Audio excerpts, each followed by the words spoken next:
Good morning, everyone. Hi, good morning. Good morning. Yeah, good morning. Good morning.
Good morning, everyone. I am Omita Jagannath of the National Training Agency. Thank you so much for joining us for our Zoom online presentation of Entrepreneurship in TVET. As we all know, TVET stands for Technical and Vocational Education and Training.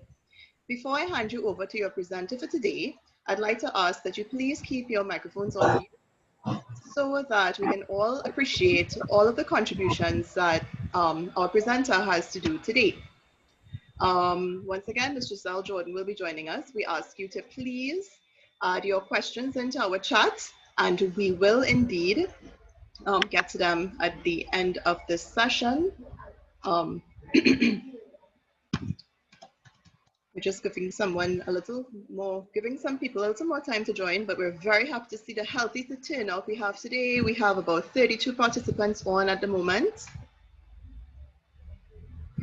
And of course, our sessions will be available via our YouTube channel. So I'm now going to ask Ms. Giselle Jordan to present our session today. This is Entrepreneurship in TVET.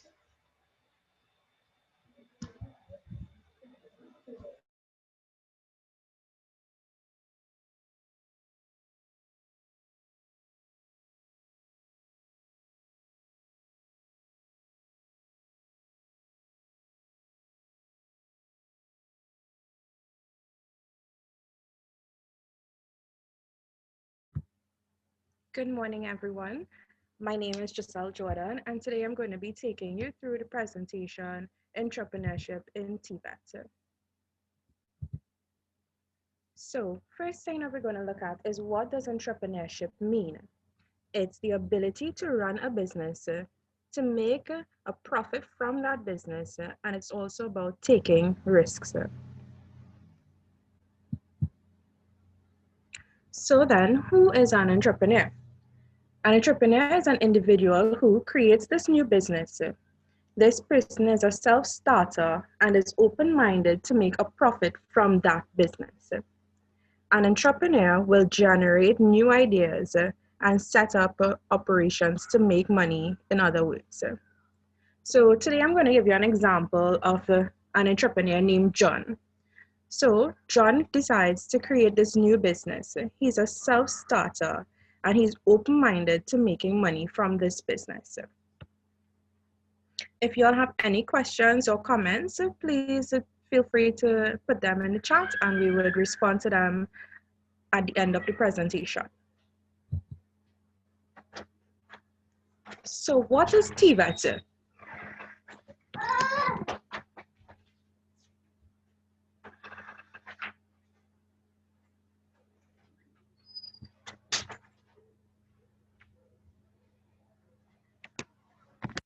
TVET is an acronym for Technical and Vocational Education and Training.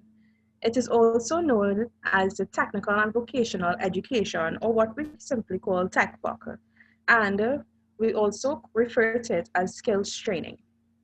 So what can we now say is entrepreneurship in TVET? So this refers to the business skills that support your vocational qualification. Entrepreneurial skills or business skills make you more employable. So let's head over to the next slide. So what are some of these entrepreneurial skills?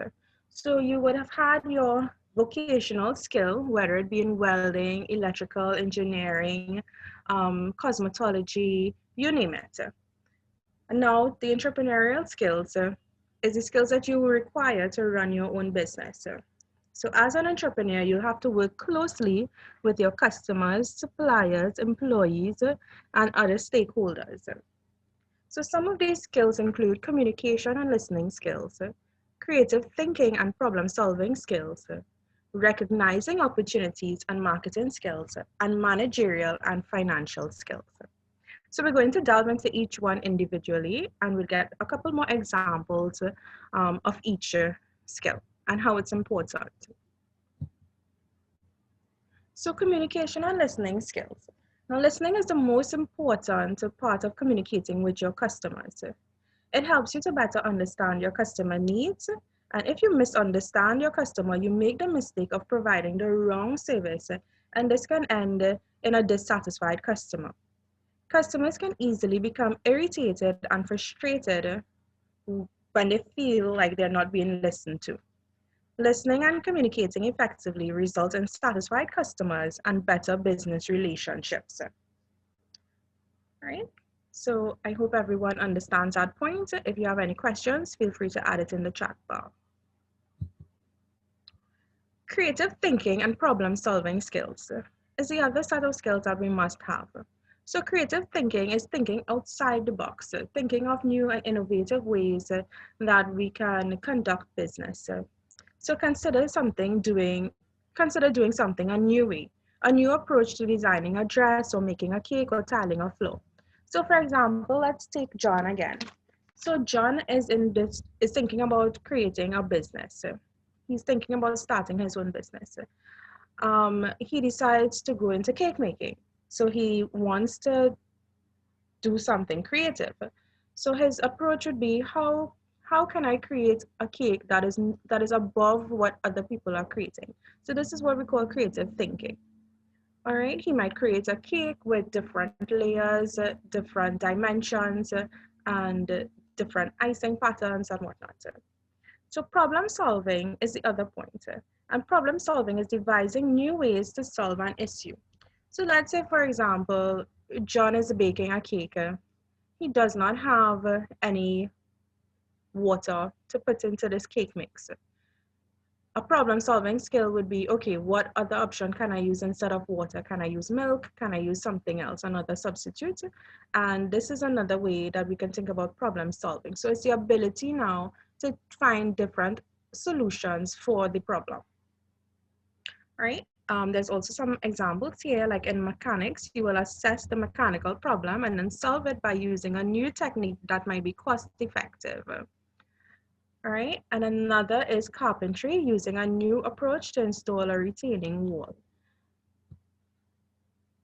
So moving forward, the next set of skills we must have is to recognize opportunities and marketing skills. So we must be able to recognize opportunities and then market those opportunities. So our opportunities come from our creativity. Some of the easiest ways to identify these opportunities come by looking at problems within your own expertise. For example, as an expert hairdresser, you find opportunities in using organic material for hair treatment. The opportunity is then marketed to attract new customers and retain existing ones. So let's say you're a hairdresser and you've decided, okay, I haven't seen anything that's 100% natural in the market. I think this is a good opportunity for me. I then start looking at ingredients. I do some research, and then I concoct um, my own treatment. And then now that I've created this treatment, I would now ask myself, how do I market this so I can actually put on specials for my customers, let them know that they can get a free treatment with their hair service, right? So those are the way that you market your opportunities. And the next step would be managerial and financial skills. So we could have all of the above skills, but without being able to manage them properly, we would end up in serious problems. So controlling the finances of your business is a critical aspect of managing your own business. So these are some tips to help. You create a budget. You see where you can cut costs and limit expenditure. You pay your suppliers on time. That way you don't end up paying interest. You give customers a deadline date to make payments to ensure that your payments come in on time so you can then pay your suppliers on time. And you reduce the number of persons that you employ.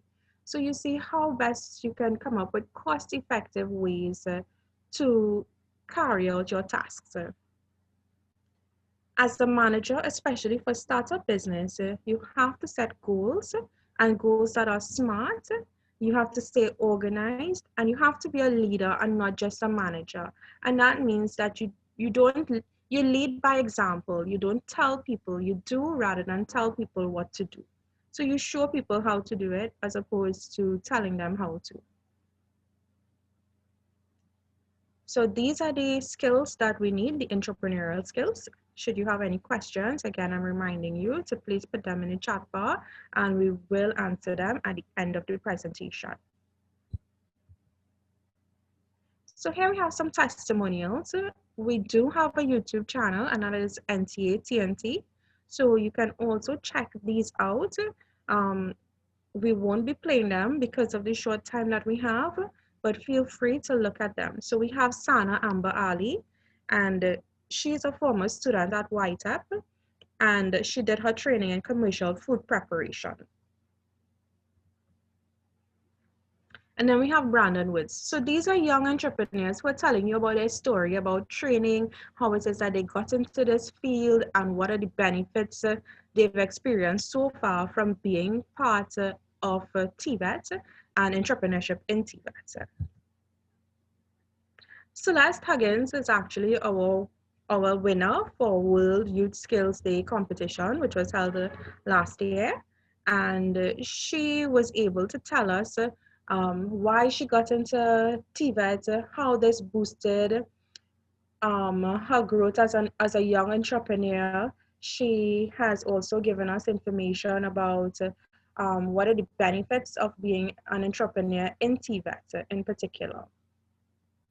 So be sure to check out our young entrepreneurs as well on our YouTube channel.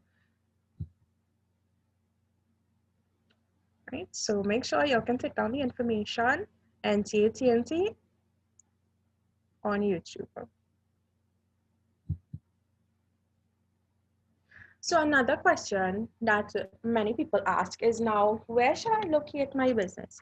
I'm a young entrepreneur. I'm now finished with my training. I'm now out of school. I don't have much money. Where should I locate this business? What should I do? What is my next step? So what you can do is use the yard space at home or car garage, or if you have any space at the front of your home, using home space is a good start. You can also partner with a friend and use space in your community center. So your income now may not be a lot to cover a rental space. So what you can do is probably partner with someone. So you have joint incomes and you can rent a small place somewhere that's very reasonable. And most of these places are like community centers and whatnot. So you can also use a room space at home. So depending on your business, you can use a room space. A lot of persons are conducting online businesses and then they do their creations at home. So this is another place that you can use. And then you can provide your services free to a neighbor in exchange for space to start your business. Or you can get financial help from family and friends. And there's also NEDCO, financial institutions that help startup businesses. So NEDCO may be a good option as well.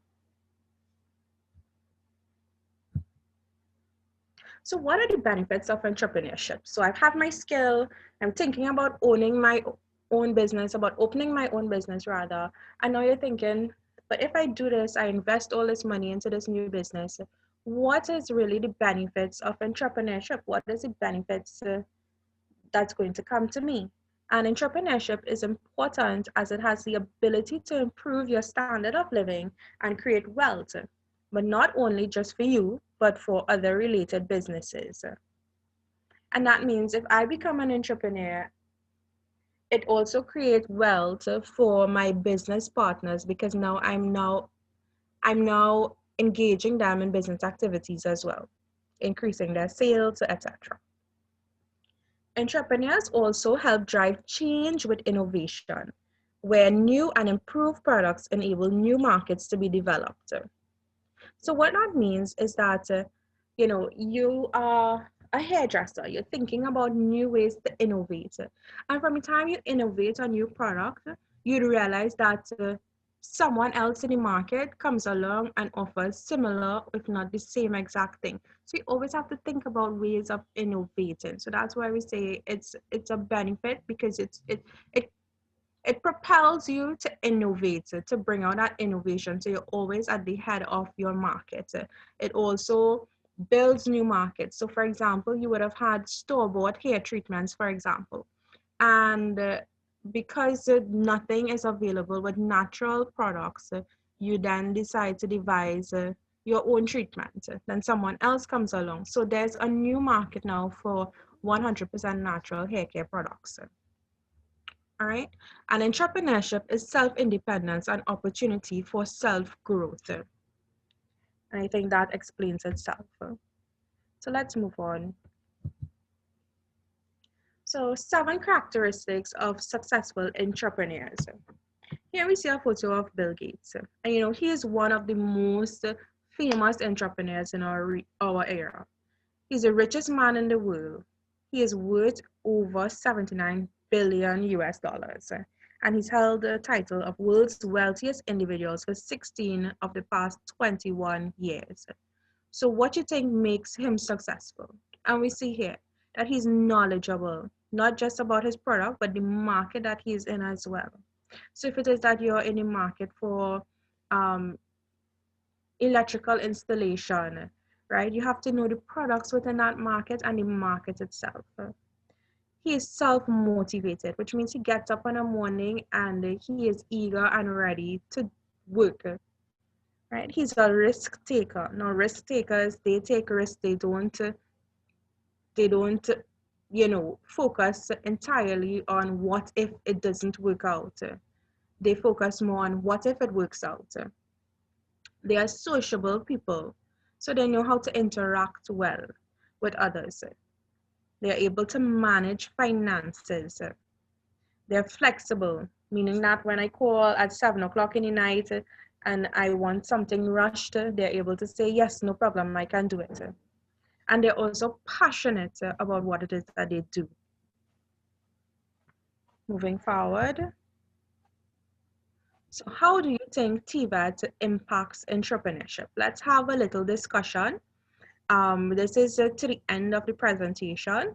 So you can start typing your questions. You can start answering this question. How do you think TVET impacts entrepreneurship?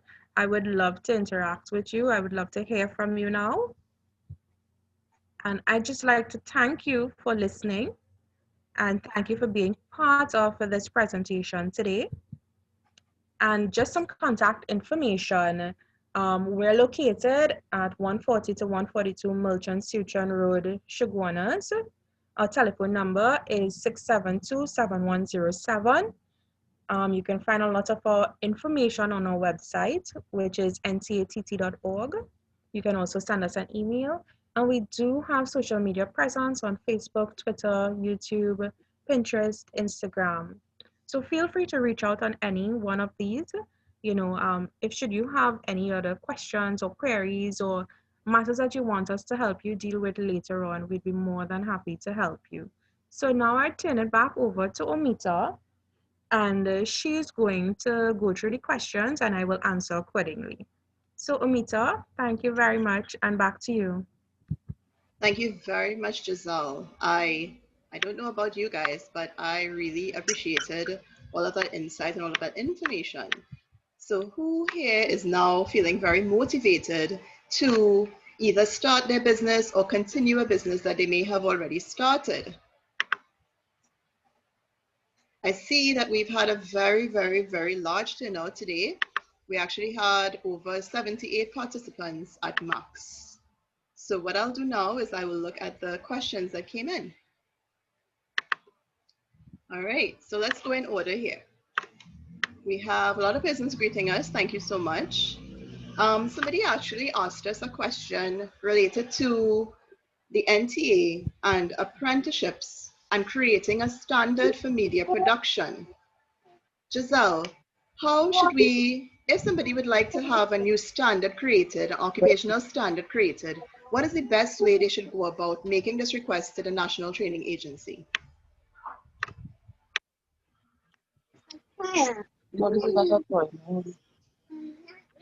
Okay, Omita. So for the person who asked the question, thank you very much for your question.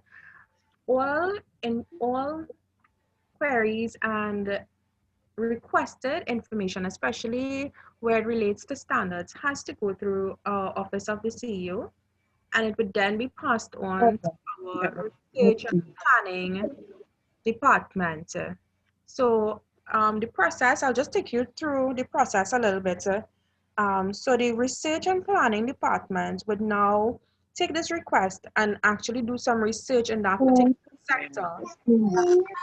Hi, MT, can you kindly mute your microphone, please? So research and planning will then go through, they will do some research within that sector to see if it is feasible, first of all, for a standard to be developed for that entire sector. Then from that, that request then goes to occupational standards and sector support, and then they would reach out to industry experts, and they would form basically what is called a sector advisory committee, and then from that the standard is developed, and then it goes for screening and approval, and then it goes to CANTA, which is the Caribbean Association of NTAs, for regional approval. So all requests must be made to our Office of the CEO. So you can call us for more information. Our forms are available online on our website, which is listed here. So feel free to give us a call. And if it is that you're interested in making a request for a standard to be developed, you can either ask for our research and planning department, our occupational standards and sector support department, or the office of our CEO for further information. And there's also information on our website as well. So check that out. Thank you. Thank you, Giselle. So we see some questions coming in, and in some cases, we just wanted to remind everyone that given the current pandemic, many of our offices are currently operating out of their homes. However, we are available via email, and our general email is consumerservices@ntatt.org. It's on your screen. So feel free to email us there, and we can help you a little bit further if it's something that you needed along those lines. So let's go through some more questions here. I see someone is saying, you know, big up to all the young trainees, young entrepreneurs, and I'm happy that we're all here trying to motivate each other. I see someone saying that they're a student at Costa pursuing software engineering and interested in entrepreneurship. Would you recommend starting in a business or doing a short contract work before starting my own small business? So let me read that again properly for you, Giselle. I'm a COSTAT student pursuing software engineering, and I'm interested in entrepreneurship. Would you recommend starting in a business or doing short contract work before starting my own small business? For me personally, this is just for me. This doesn't have like a clear-cut answer. But for me personally, I would take a short-term contract, so I would get a better feel of the market for that particular field of training, and it would give me a chance to network. So fresh out of school, I may not know anyone in that particular market. But if it is that I join a firm for let's say a 3-month period, I'm able to now see who are the market leaders, who are the other competitors in this market, how they operate, and I'm at a better footing to say, okay, now I can stand on my own and open my own business because I have a fair idea of how the market is. And not just that, it gives you some sort of financial stability in the short term. If it is that you do go with the contract job, the short contract, that way it increases your income to start your own business as well. Um, and yeah, I think that is what I would do personally. So there's no right or wrong answer.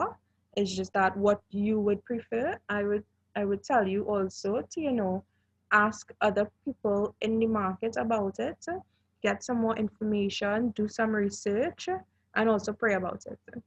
So that's my advice. That's excellent advice, Giselle, and I'm pretty sure that that advice can be applied to many different types of jobs, many different types of businesses that somebody would want to engage in. And the pandemic has indeed brought some challenges, but it's also brought a lot of opportunities to us, as I'm sure we have seen. Let's see, let's continue again. Someone is asking if they can get access to the slides when our presentation is over. And I wish to remind everyone that yes, all of our presentations that we have been doing since July and that we will continue to do for you will be available on our YouTube channel. Once again, our YouTube channel is at NTATNT. If you look at your screen, we've actually put it there for you. And we really do look forward to hearing your feedback and your comments on that. So Giselle, let's see what the other question is that we have here, because we have like about 10 more minutes before our scheduled time is over. Good day, I'm a COSTAT student doing a BBA in Management and Entrepreneurship. I'd like to know if the recorder will be available. So I actually did just answer that question. I see someone is asking, how do they apply for TVET approval? Giselle, can you just remind us the email address to send it in? Okay, so for TVET approval, do you mean center approval, which includes program approval? I just want to get some clarification so that I answer properly and I can probably take them through the process a little bit better. I'm seeing some clarification here from Kimraj Manu. Yes, they're asking about center approval. Okay, so all requests for center approval must be done through the office of the CEO. So everything that comes in from general public, whether it be standards development, center approval, a request must be made through the office of the CEO. We do have forms available online for you to fill out and submit via email. This then goes to our program development and management department, and they would work closely with getting the internal audit aspect set up. Then it goes to our quality assurance department, who ensures that your programs and all of that meet our standards. And that is a relationship that we would make with you and the NTA, officers from the NTA, to ensure that the process is completed from beginning to end. And the email address for that would be... I think we can send them to consumer services and then we'll direct it for them given the current situation where we are all operating out of home. So Right. yes, we'll do that. We'll accept the email queries through consumer services. And please be reminded that we are all available for virtual meetings as well. So more than likely our officers will be in contact with you. Okay, so just to remind you of the email address, it's on the screen, but it's also consumerservices@ntatt.org. So when you send your email there with your request, we would then forward it to the office of the CEO, and you should get a response via email pretty much within a week's time. So I see we have about 6 more minutes before we end. I'll take the last couple of questions here for you, Giselle. I'm gonna read them for you. Hello, how do we go about if we want to open a small business and would like to get a loan besides in the bank?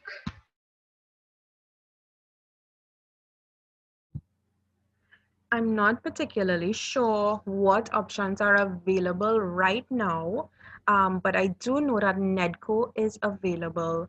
So they fund the startup companies, so you can check them out for more information.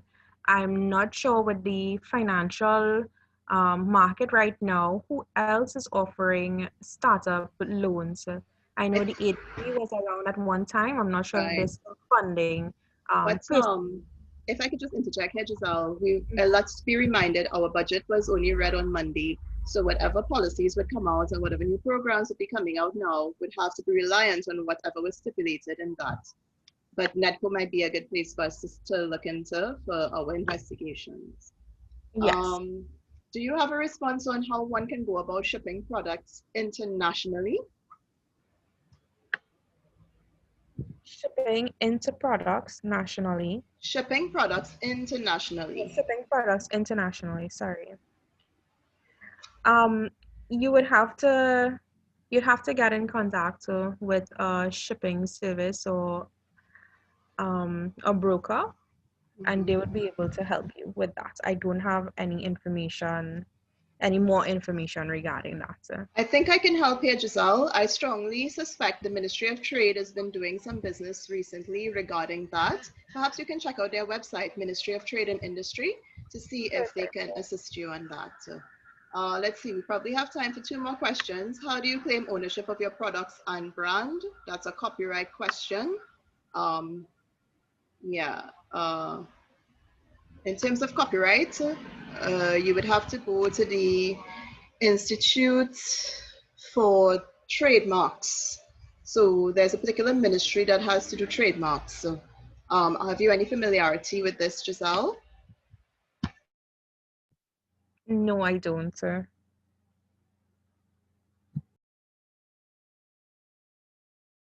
right, no problem. We can probably see if there's any information that is available and post it onto our social media channels for you, because we're getting some really interesting questions today and it's really making all of us think. I see here someone's asking if the video will be shared and would love to share it with their colleagues. And yes, we do invite you to please pay attention to all of our social media pages and our YouTube channel. Look out for this particular session to be uploaded by the end of the week. And once again, our YouTube channel is at NTATNT. Giselle, we have a question here regarding anyone starting a bookkeeping business online, but I don't know that there's any specific advice we can give on that at this point in time. Is there anything you can add in terms of being an entrepreneur in business of bookkeeping?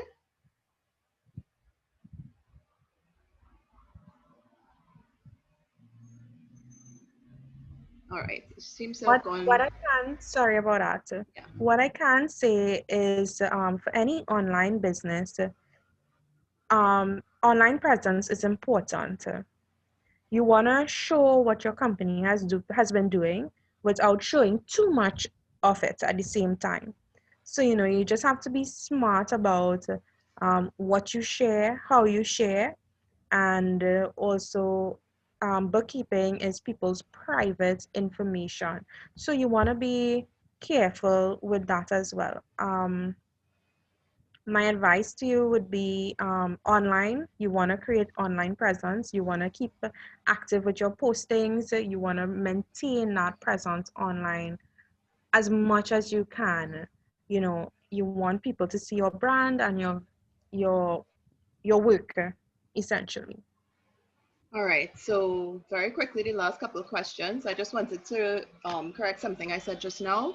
In terms of your trademark, please contact the Intellectual Property Office, which is under the Ministry of the Attorney General and Legal Affairs. We have someone here who did a welding program in NESC and wanted some assistance to run a small parlor.